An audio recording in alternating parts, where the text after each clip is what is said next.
Olá pessoal, tudo bem? Estamos retomando aqui nossos estudos do Livro dos Espíritos, dessa doutrina tão acalentadora e tão confortante que nos trouxe o nosso codificador Kardec através do Espírito da Verdade. Muita paz a todos, que nós possamos nos conectar com o propósito dos estudos, nos conectar com os ensinamentos, com essa doutrina moral, científica e moral, que nos faz, ou que pelo menos tenta nos fazer pessoas melhores. Muita paz a todos, que Jesus nos abençoe. Nós estamos no Livro dos Espíritos e vamos começar hoje na pergunta 216, dentro do capítulo 4, que fala da pluralidade das existências. É o livro 2º, capítulo 4, pluralidade das existências. Nós, só rapidamente recapitulando, nós entramos dentro do item 8º, daquilo que fala semelhanças físicas e morais. Nós discorremos e conversamos sobre as diferenças e as semelhanças físicas e morais de pais e filhos, de espíritos afins, de espíritos semelhantes, de espíritos inimigos. Falamos também sobre irmãos gêmeos, irmãos que encarnam, as semelhanças, as afinidades e os desafetos dos irmãos gêmeos. Vimos também a curiosidade de pessoas que nascem ligadas umas às outras. E ainda dentro desse tema, nós paramos na 215 e vamos retomar hoje na 216. A pergunta 216 nos traz o seguinte questionamento: o homem conserva em suas novas existências os traços do caráter moral das existências anteriores? A pergunta de Kardec é certeira e objetiva quando ela quer saber se nós, espíritas, acreditando na pré-existência da alma e nas vidas sucessivas através da reencarnação, nós, espíritos filhos do Pai, nós conservamos os traços morais, os caráteres, o caráter moral. Antes da gente entrar propriamente na resposta, é interessante que nós façamos um raciocínio. Você não pode ler o livro já extraindo uma resposta sem raciocinar. A lógica da doutrina espírita, ela traz para a gente um ensinamento certeiro, que aguça a sua razão e que protege o teu raciocínio. Então, a gente tem que, como espírita, partir do princípio o seguinte: você tem que pensar primeiramente que Deus é tudo bondade, Deus é a perfeição. Sendo Ele a perfeição, Ele é um Pai que não castiga. Ele criou leis imutáveis e deixou os seus filhos progredirem. Ok? Primeiro princípio é esse: um pai bondade, não um pai tirano. Segunda coisa que a gente tem que sempre se recordar antes de estudar, que nós, espíritas ou praticantes do espiritismo de Allan Kardec, nós chegamos ao raciocínio e na crença de que a alma pré-existe, a alma antecede, e nós não estamos aqui no globo pela primeira vez. Esse é um outro conceito da doutrina espírita, a pré-existência da alma. E as vidas sucessivas, as chances que nós temos de crescimento. A chance de crescimento é explicada, é concluída através da bondade do Pai. Se o Pai não nos desse chances alguma de progresso, não haveria como explicar a reencarnação, ou não haveria como explicar as diferenças que existem no mundo. Se nós fôssemos sorteados para nascer feio, bonito, rico ou pobre, não havendo a reencarnação, Deus usaria uma roleta e não estaria premiando algum dos seus filhos. Então, se ele preferiu algum dos seus filhos, ou se ele preteriu algum dos seus filhos, ele não estaria sendo um pai justo. Pois bem, feito esse começo, esse preâmbulo, nós voltamos para a resposta da pergunta 216. A pergunta é se nós conservamos os traços do caráter moral. Se o Pai é bom e se nós estamos sempre reencarnando para evoluir, não haveria o porquê da gente perder a nossa bagagem. Se somos maus, na próxima existência vamos carregar uma bagagem de espírito mau, o nosso currículo de espírito mau. Se somos espíritos bons, vamos conservar o nosso caráter de espíritos bons. Eu estou falando da essência do espírito, porque nós vamos ver daqui para frente que nós, em cada encarnação, podemos mudar. Ora, podemos estar em um determinado lugar, exercendo uma determinada função, ora, em outro lugar, exercendo outra função. E cada função que vai ser exercida durante o processo reencarnatório, você tem que lapidar e você tem que desenvolver uma virtude sua. Por isso que ora você vem rico, ora você vem pobre, ora você vem patrão, ora você vem empregado e assim infinitamente até buscarmos uma evolução completa. Então nós conservamos o nosso caráter moral? Sim, a resposta é sim. É óbvio, mas depende. Por que depende? Porque ao melhorar-se, o espírito se modifica. Então aqui ele inicia a resposta falando de um espírito que conservou o seu caráter moral e a sua moral é boa. Por quê? Porque ele melhorou e se modificou. Sua posição social também pode não ser a mesma. Como eu disse, ele pode vir ora numa posição social, ora em outra posição social. Se de senhor ele se torna escravo, suas inclinações serão muito diferentes e tereis dificuldades em reconhecê-lo. Quer dizer, se sem uma reencarnação ele era patrão, ele era senhor e outra ele era escravo, algumas aptidões que ele adquiriu não vão ser usadas, talvez. O espírito sendo o mesmo nas diversas reencarnações, suas manifestações podem ter, de uma para outra, certas semelhanças. Eu digo isso, meus irmãos, porque basta, por exemplo, você buscar o Evangelho no ensinamento e no capítulo que fala do emprego da fortuna. Tudo que nós temos aqui de bens materiais, principalmente o dinheiro, ele é dado em usufruto para nós, para que nós possamos usufruir disso. Tudo pertence a Deus, por isso que caixão não tem gaveta. E quando a gente desencarna, tudo fica aqui. Então, o exemplo aqui é, se você foi premiado e Deus confiou, por exemplo, em você, te dando fortuna, te dando dinheiro, e você fez mau uso disso, na outra encarnação, você vai vir sem ela. Deus te emprestou, ele pode tirar. E talvez na próxima encarnação, você passará por algumas dificuldades e as suas aptidões morais serão outras e você vai desenvolver outras aptidões e outras virtudes. Estou falando de um jeito e acreditando que em todas as encarnações a gente vai desenvolver e melhorar, porque nós sabemos que muitas pessoas não desenvolvem aptidões e ficam estacionadas. Essas semelhanças que ele disse aqui na resposta, entretanto, serão modificadas pelos costumes da nova posição. Vai desenvolver uma outra aptidão, uma nova posição, até que haja um aperfeiçoamento moral para mudar completamente o caráter de nós espíritos. Vai havendo um aperfeiçoamento, um burilamento, principalmente na dor, porque nós vivemos em um planeta de dores, ok? Até a pessoa mudar completamente o seu caráter. E quando que essa pessoa vai ter um caráter melhor, vai ter uma bagagem de caráter melhor, vai ter uma moral melhor, vai carregar um currículo melhor para a próxima vida? Quando? Olha a resposta.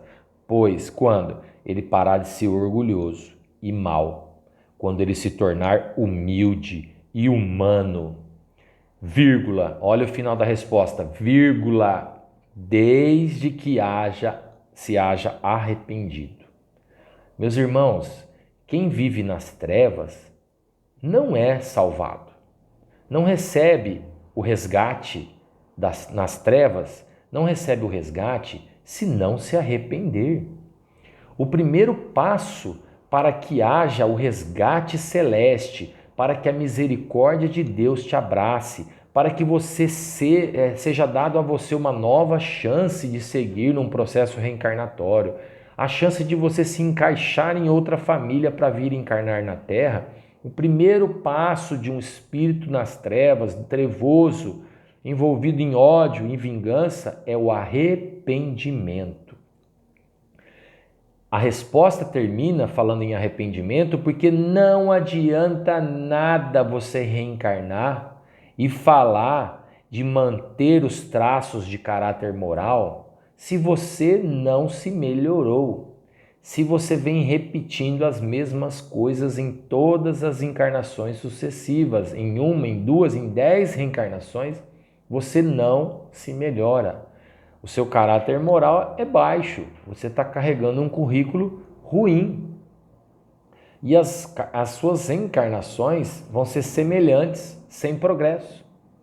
Podem ser até iguais, sem progresso, até que um dia a dor aperta. Então a resposta é muito sábia quando termina: haverá uma mudança neste caráter, de encarnação em encarnação, uma mudança de caráter para melhor, mas desde que haja o arrependimento.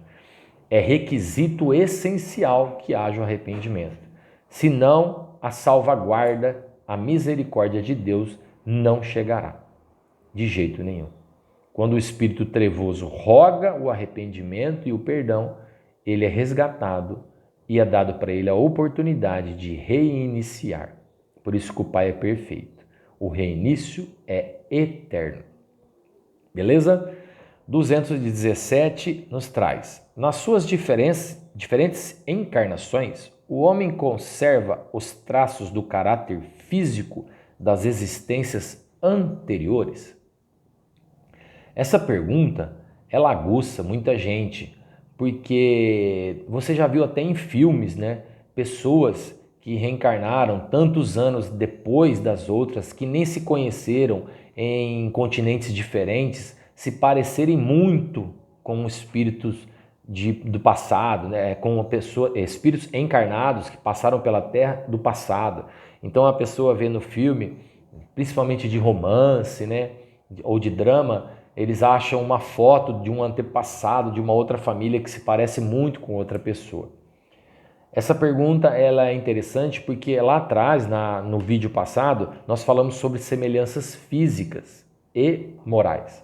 Nós vimos que as semelhanças físicas são do corpo e as morais são do espírito. O espírito não transmite para o espírito a moral dele.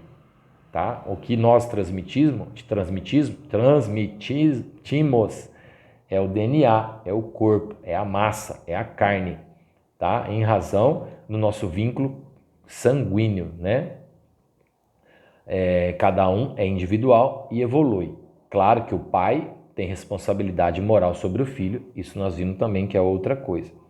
Mas então, com isso, a gente conclui, na resposta da 217, que a massa corporal se perde, a massa se destrói, a massa é absorvida para o fluido universal do planeta. Então ela retorna para o todo, tá? Os vermes da Terra comem essa matéria e ela se desconecta e volta para o todo, ok? Por isso que ele fala, se a gente conserva os traços de caráter físico. O nosso corpo antigo de outras encarnações não tem nada a ver com o atual. Pode até ser que, sendo parente, você olha numa criança e você vê naquela criança um antepassado seu, os trejeitos, as manias. Fala, olha, tem o jeitinho do bisavô dele. Aí nós vamos ver que pode até ser que o espírito do bisavô esteja reencarnado naquela criança.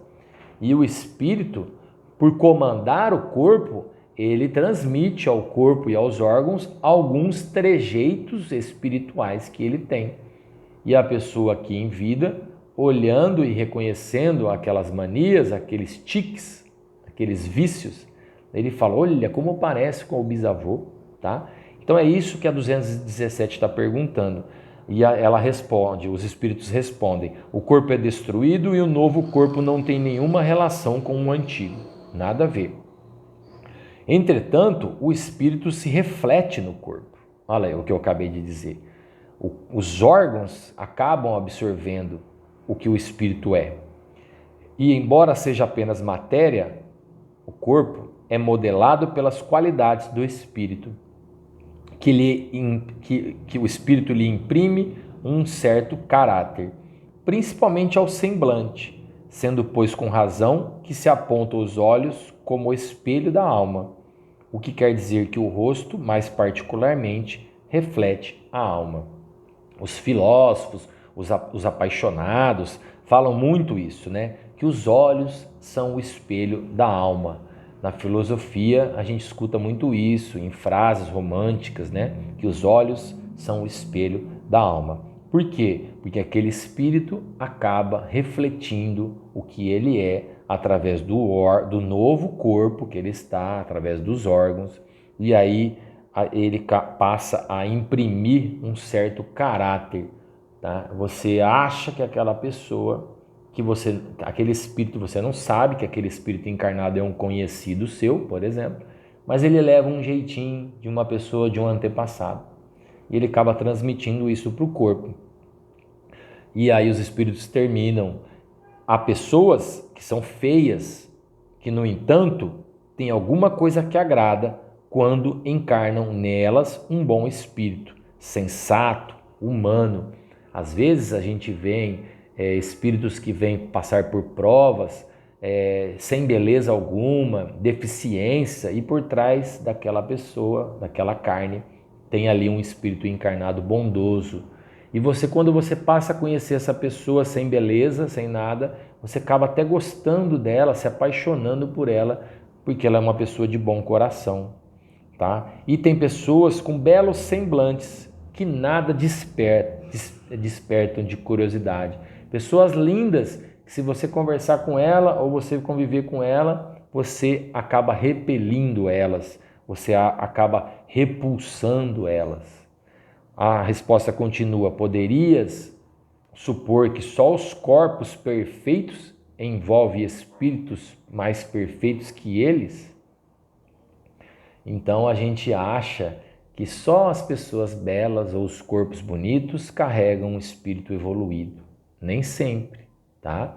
Essa carcaça engana. E por isso que a gente não pode julgar o livro pela capa. Seria um erro da nossa parte a gente julgar pela carcaça, pelo externo, né? Quando a pessoa no interno tem muito de si. Conta uma história de Chico Xavier, que eu não lembro agora o nome do indivíduo. Ele era um mendigo, vivia nas ruas, ele era um negro, ele tinha uma boca assim que sangrava, e ele chegava sempre lá e beijava o Chico, e ficava o sangue do beijo dele na bochecha do Chico Xavier. E ele sempre fedido, sempre feio, sempre mal arrumado, vivia nas ruas. E ele tinha um nome, eu não vou lembrar agora. E quando ele desencarnou, veio um espírito de luz buscar ele, esse mendigo, que era amigo do Chico Xavier. E esse espírito de luz era Jesus Cristo.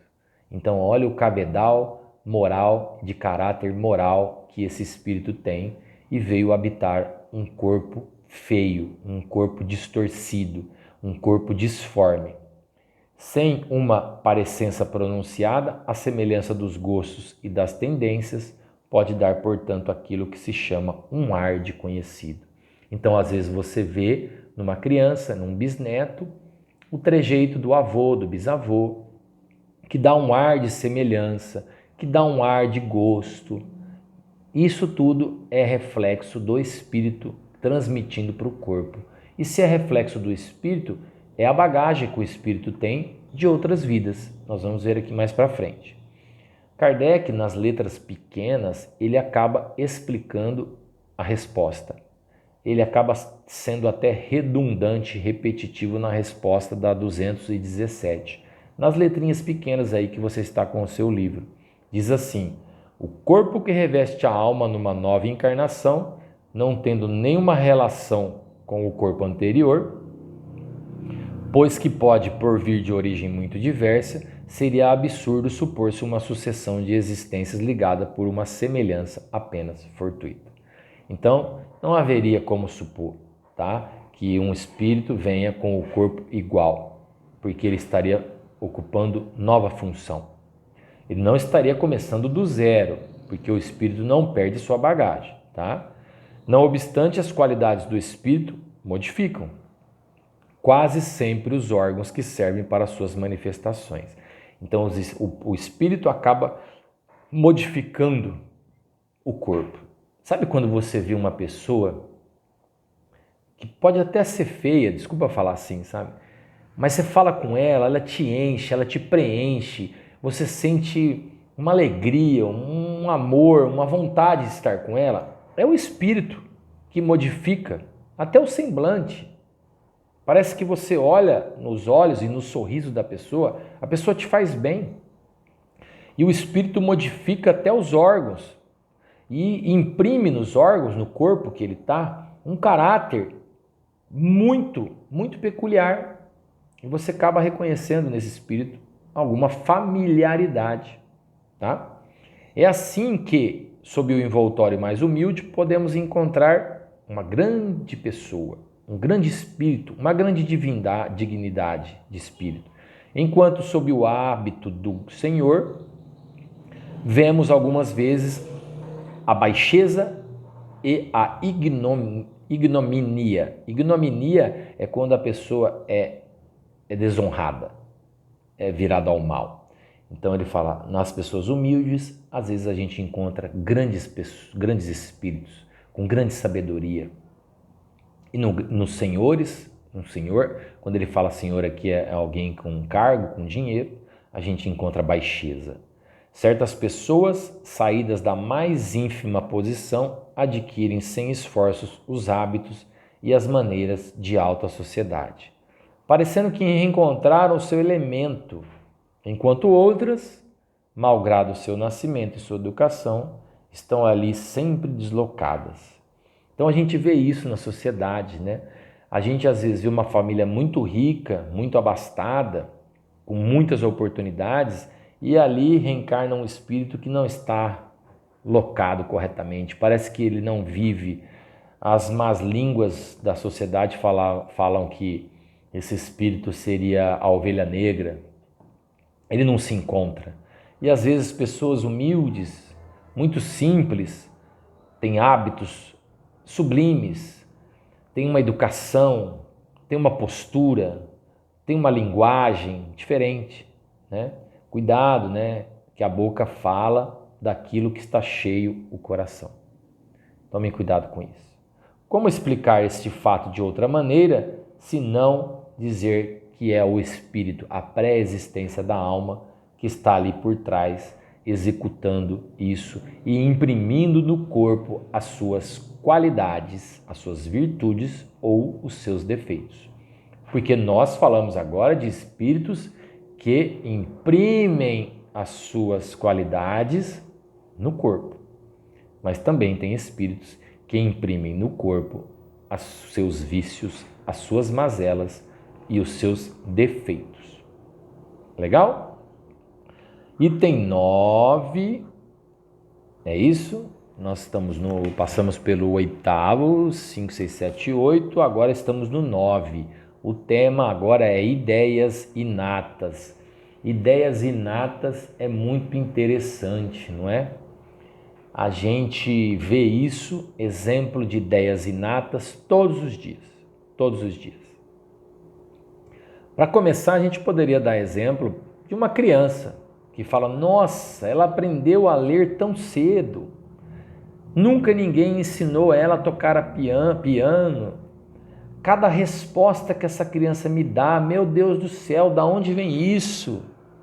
Ali atrás tem um espírito. Porque se ali não tivesse um espírito, se ele não pré-existisse, e se essa criança ou esse espírito tivesse essa ideia inata por prêmio de Deus, Deus não seria justo, porque estaria fazendo diferença com os seus outros filhos. Então a pergunta 218 vem falar sobre as ideias inatas. O espírito encarnado conserva algum traço das vitórias que obteve e dos conhecimentos que adquiriu nas existências anteriores? Resta uma vaga lembrança. Sim, resta uma vaga lembrança. Ele conserva alguns traços, que os espíritos, na resposta, chamam de ideias inatas. Mas, do jeito que está perguntando, está falando de traços de vitórias e de conhecimentos. Como eu disse, não quero ser pessimista, nós estamos num planeta atrasado. A Terra é um planeta ainda que tem mais o mal do que o bem. Aqui está falando, o espírito conserva as vitórias e os conhecimentos, sim, mas ele também conserva as suas mazelas, os seus vícios, o seu atraso. Então, ele também tem ideias inatas e lembranças de coisas boas, mas também tem lembranças, ideias, manias ou vícios de coisas ruins. Então, a 208 é a teoria das ideias inatas. E pergunta a 218A: a teoria das ideias inatas não é quimérica, tá? Não é baboseira, não é ilusão, não é fantasiosa? Não, pois os conhecimentos adquiridos em cada encarnação a gente não perde jamais. Por que, Daniel? Por que a gente não perde? Porque se a gente perdesse e tivesse que recomeçar do zero, não haveria sentido na bondade de Deus. Deus me deu a vidas sucessivas para eu ir acumulando experiências e virtudes até eu me tornar um espírito perfeito. Se eu tiver que recomeçar do zero e não carregar comigo o conhecimento que eu tive, Deus não seria justo comigo. Até porque eu tenho livre-arbítrio e eu sou responsável. Livre-arbítrio e consciência. Ok? Então, os conhecimentos a cada existência não se perdem.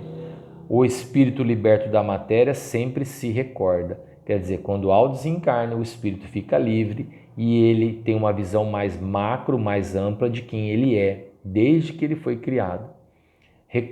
Durante a encarnação pode esquecê-los em parte, momentaneamente, mas a intuição que ele fica ajuda o seu adiantamento.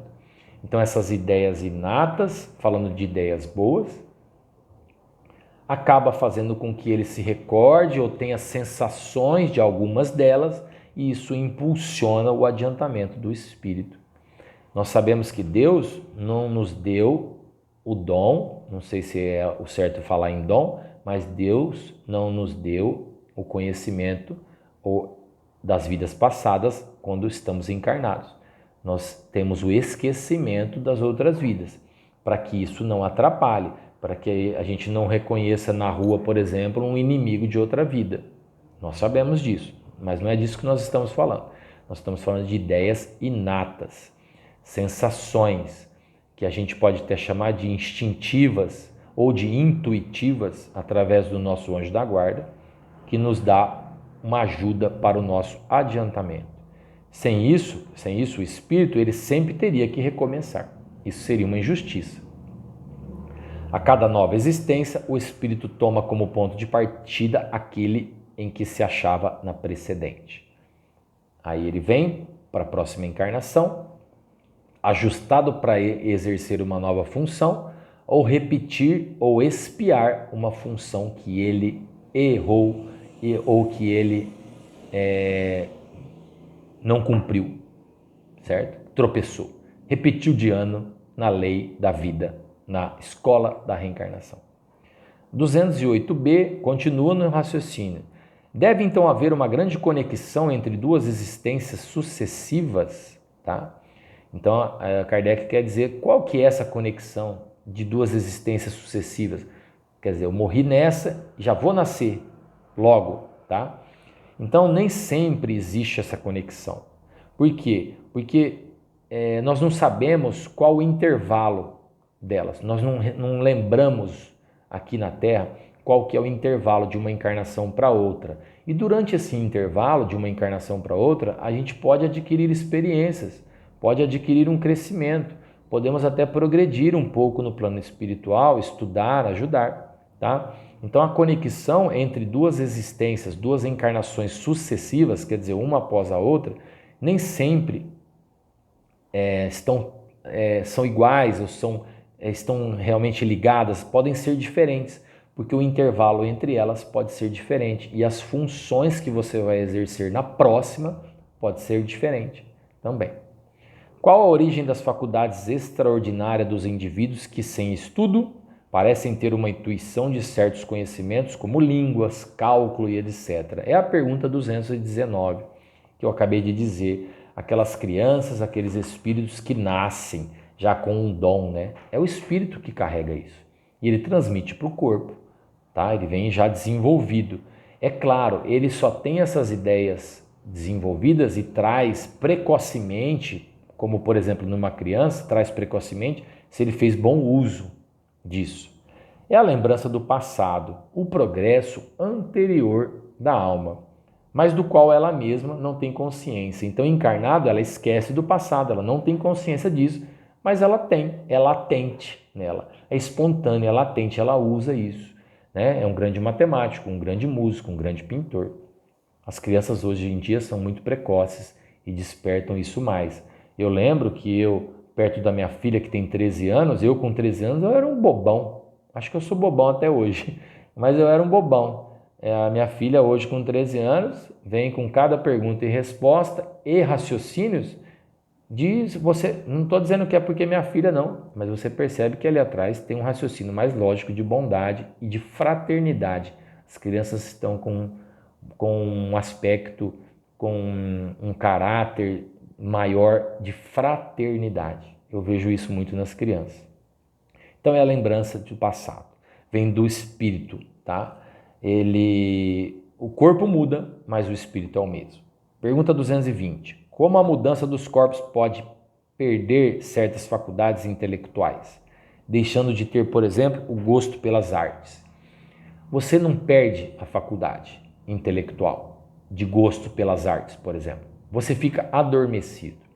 Para atingirmos a plenitude de espíritos puros, de grau de pureza, nós temos que evoluir em todos os aspectos: morais e materiais, científicos, biológicos, matemáticos, caridade, fraternidade, humildade e atingirmos o amor pleno, que é a caridade. A caridade exercida na sua magnitude, no seu exemplo maior, a caridade universal. A caridade, ela abrange, ela abraça todas as virtudes. Todas as virtudes cabem dentro da caridade. A caridade é a representação do amor. Então nós não deixamos de nada. Nós desenvolvemos uma faculdade que nós temos em uma vida, na outra desenvolvemos outra faculdade e assim sucessivamente. Se você não vai usar nesta encarnação o gosto pelas artes, você vai deixar aquilo adormecido. Desde que você tenha usado a faculdade para as coisas certas, para as coisas boas. Se você usou as faculdades que foram empregadas a você de uma maneira errônea, de uma maneira maldosa, você vai responder conscientemente por isso, tá? Por isso que a resposta é sim, desde que tenha desonrado essa faculdade, desde que se tenha desonrado essa faculdade empregando-a mal. Uma faculdade pode também ficar adormecida durante uma existência, porque o espírito queria exercer outra, que não se relacione com ela. Neste caso, permanece em estado latente para reaparecer mais tarde. Então você desenvolve uma, adormece outra, desenvolve, volta a reatar aquela que está adormecida, desenvolve outra junto, até que todas se conectam e você vai se tornar um espírito puro. Lembrando que neste planeta a gente não vai conseguir desenvolver todas as faculdades, tá bom? Você não vai aqui encontrar neste planeta espíritos perfeitos, parecidos, encarnados com Jesus Cristo, tá bom? Então, essas faculdades são graduais, São passo a passo, são reencarnações em reencarnações desenvolvidas para atingirmos um grau de pureza que talvez não vai ser neste planeta, com certeza. 221 é uma pergunta. É uma lembrança retrospectiva que deve o homem, mesmo no estado selvagem, o sentimento instintivo da existência de Deus, o pressentimento da vida futura? Quando eu falo que a crença em Deus não é fruto do aprendizado, é essa a pergunta. Nós temos uma semente, uma faísca latente desde o nosso nascimento em espírito. Desde que fomos criados em espíritos e depois encarnados, entramos a primeira vez na carne, nós temos uma ideia inata, porque estamos falando de ideias inatas da criação, do Pai superior. É por isso que ele usa a palavra um sentimento instintivo da existência de Deus. Mesmo aquele mais incrédulo que não acredita no pressentimento, na vida futura, ele pressente a vida futura. Porque não é a crença numa coisa superior, não é fruto do aprendizado, não é fruto, não é a escola que te ensinou, não é a religião que você frequenta encarnado. É uma coisa instintiva, é uma lembrança que ele conserva daquilo que sabia como espírito. Ele traz para o corpo aquilo que ele sabe que o espírito dele aprendeu. Por isso que quando ele sai do corpo, na erraticidade, ele tem essa consciência maior. E aí ele reencarna novamente, ele traz essa consciência para a matéria de que existe algo superior, de que existe Deus, de que existe um Pai.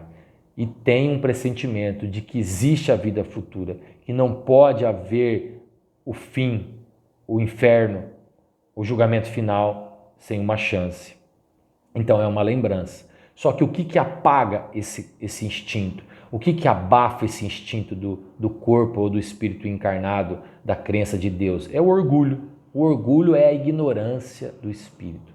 Quando ele está encarnado, o orgulho fica mais latente e abafa esse sentimento, essa crença do Pai bondoso.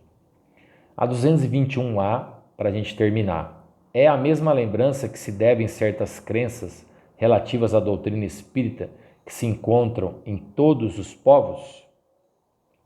Agora o Kardec pergunta, puxando a brasa para a sardinha do espiritismo, né? Então pergunta assim, então, essa lembrança que a gente tem, essa aceitação que a gente tem do espiritismo, esse complemento, esse namoro que a gente tem com o espiritismo, essa aproximação, essa vontade de estudar o espiritismo, como o espiritismo me interessa, me aguça, é também uma ideia inata? É uma coisa, é uma lembrança de outra vida? E aí os espíritos respondem, essa doutrina é tão antiga quanto o mundo. Nós sabemos disso.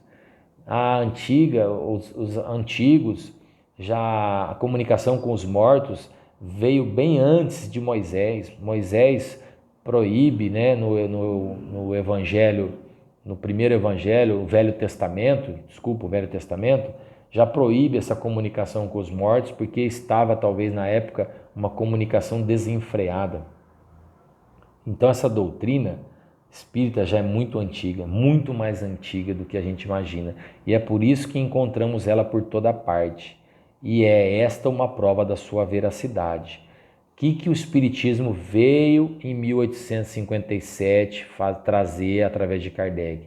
Ele veio trazer o Consolador para explicar tudo aquilo que já vinha sendo falado e que o homem corrompeu e distorceu. Tá bom? Então o espírito encarnado conserva a intuição do seu estado de espírito.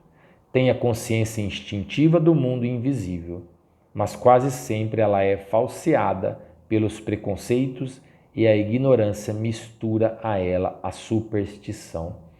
Então você basta olhar na pessoa encarnada os seus hábitos, as suas falas, os seus pensamentos, as suas atitudes, os seus gestos de bondade ou de maldade, que você vai ter uma percepção de que tipo de espírito que está por trás deste corpo. E nós temos que ter muita cautela, estudarmos muito, vigiar e orar, porque nós somos muito influenciados pelo meio que nós estamos. Essa resposta no que fala a ignorância nossa mistura esses preconceitos, essa superstição, e a gente acaba tomando um caminho errado. Então vamos consultar o Guia Seguro. O Guia Seguro é o Evangelho de Jesus Cristo para tomarmos as nossas decisões. As máximas, amar a Deus sobre todas as coisas e o próximo como a si mesmo, é você não fazer para os outros o que você não quer que faça a você. Você vai identificar nas pessoas, nas companhias, espíritos de toda parte, de todos os graus que a gente vai encontrar durante a vida. Isso é natural que aconteça. Então tome muito cuidado, tá? Muito cuidado, porque o corpo está refletindo as intuições e o jeito de ser do espírito. Cabe aqui, ao final, uma nota de rodapé, que os espíritos aludem à eternidade espiritual da doutrina de sua permanente projeção na Terra, mas devemos distinguir entre as suas manifestações falseadas no passado e a manifestação pura que se encontra neste livro. Os traços da doutrina espírita marcam o roteiro da evolução humana na Terra, mas só com este livro ela se apresentou definitiva e completa. Por isso, o Espiritismo é na Terra uma doutrina moderna. É uma doutrina moderna porque é um marco do Consolador prometido, que veio tirar o véu, a obscuridade, veio colocar o pingo nos is das distorções que o mundo fazia com o mundo, com a moral, com a espiritualidade, o espiritismo e a espiritualidade, a moral se enganavam, deixando misturar superstição a gostos materiais, a guerras em razão de matéria, em razão de cobiça, em razão de dinheiro. Então, ele termina dizendo que essa doutrina ela é encontrada em toda parte e é uma doutrina muito antiga, mas foi o Espiritismo, uma doutrina moderna, a partir de 1857, que trouxe, na verdade, o esclarecimento, o consolo prometido de colocar as coisas nos seus devidos lugares. Tudo convergindo para o Evangelho de Jesus Cristo. Meus irmãos, muita paz. Na próxima aula, a gente vai para o capítulo 5, pergunta 222. Um grande beijo.